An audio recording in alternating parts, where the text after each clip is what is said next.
যারা শিক্ষক হওয়ার স্বপ্ন দেখছেন তাদের জন্য কিন্তু একটা দারুণ খবর আছে। সরকারি প্রাথমিক স্কুলে বিশাল একটা নিয়োগের সুযোগ আসছে। তো চলুন এর আদ্যোপান্ত জেনে নেওয়া যাক। সুযোগটা যে ঠিক কতটা বড় সেটা এই সংখ্যাটা দেখলেই বোঝা যায়। 13,500। হ্যাঁ, ঠিকই দেখছেন। মানে সারা দেশ জুড়ে যারা শিক্ষক হতে চান তাদের জন্য এটা কিন্তু একটা বিশাল ব্যাপার। আর হ্যাঁ, এই যে বিপুল সংখ্যক পদের নিয়োগের কথা হচ্ছে, এর প্রক্রিয়া কিন্তু অলরেডি শুরু হয়ে গেছে। তার মানে আনুষ্ঠানিক ঘোষণার জন্য আর খুব বেশি দিন অপেক্ষা করতে হবে না। তো প্রশ্ন হলো, এই যে প্রক্রিয়াটা এটা এখন ঠিক কোন ধাপে আছে? চলুন একটু দেখা যাক, কারণ সম্প্রতি কিছু পদক্ষেপ নেওয়া হয়েছে যার কারণেই কিন্তু এই নিয়োগের দরজাটা খুলে গেছে আর আনুষ্ঠানিক ঘোষণার প্রস্তুতি চলছে।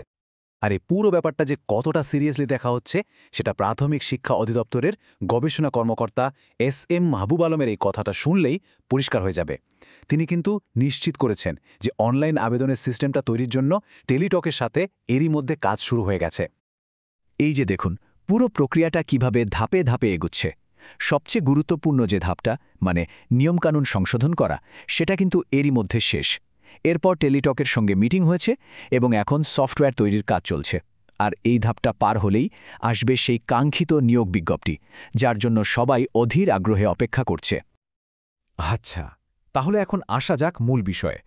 নিয়োগের নিয়মে ঠিক কী এমন পরিবর্তন আনা হলো যার জন্য এত বড় একটা নিয়োগ বিজ্ঞপ্তি দেওয়া সম্ভব হচ্ছে? এটা কিন্তু পুরো ব্যাপারটার সবচেয়ে গুরুত্বপূর্ণ অংশ। এই টাইমলাইনটা দেখলে বোঝা যায় সবকিছু কত দ্রুত ঘটেছে। দেখুন, পুরনো নিয়মটা ছিল, এরপর নভেম্বরের 2 তারিখে নতুন একটা নোটিফিকেশনের মাধ্যমে সেটা সংশোধন করা হলো। আর ঠিক তার পরদিনই, মানে 3 নভেম্বর, প্রস্তুতি শুরু করার জন্য টেলিটকের সঙ্গে মিটিংও হয়ে গেল। মানে পুরো ব্যাপারটা খুবই ফাস্ট ট্র্যাকে এগোচ্ছে। তো সবচেয়ে বড় পরিবর্তনটা কোথায় এসেছে? সেটা হলো এই কোটার নিয়মে। আগে কী ছিল? বিজ্ঞান বিভাগ থেকে যারা স্নাতক তাদের জন্য 20% পদ একদম আলাদা করে রাখা ছিল। কিন্তু নতুন যে সংশোধনী এসেছে সেখানে এই ভাগাভাগিটা তুলে দেওয়া হয়েছে। এখন বলা হচ্ছে বিজ্ঞানসহ অন্যান্য বিষয়ে যারা স্নাতক তাদের সবাইকে একটা সমন্বিত তালিকা থেকে নিয়োগ দেওয়া হবে। মানে সবার জন্য একটা লেভেল প্লেয়িং ফিল্ড তৈরি করা হচ্ছে। এই সব কিছুর পর যারা আবেদন করার কথা ভাবছেন তাদের জন্য এর মানেটা ঠিক কী দাঁড়ালো? চলুন ব্যাপারটা একটু সহজ করে গুছিয়ে নেওয়া যাক। তাহলে যারা চাকরির জন্য প্রস্তুতি নিচ্ছেন তাদের জন্য মনে রাখার মতো বিষয়গুলো কি কি? 1. 13,500 পদের জন্য বিজ্ঞপ্তি খুব তাড়াতাড়ি আসছে। 2. টেলিটক অনলাইন আবেদনের সিস্টেম বানাচ্ছে। আর সবচেয়ে বড় খবর হলো বিজ্ঞানের জন্য যে 20% কোটা ছিল সেটা আর থাকছে না। মানে এখন থেকে সব গ্র্যাজুয়েটদেরকেই একটা ফ্রেমওয়ার্কের মধ্যে থেকে বিবেচনা করা হবে।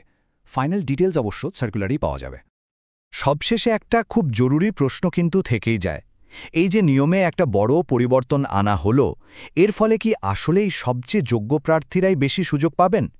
শিক্ষক বাছাইয়ের প্রক্রিয়াটা কি আরও স্বচ্ছ আর উন্নত হবে? এটা কিন্তু সত্যিই একটা ভাবনার বিষয়।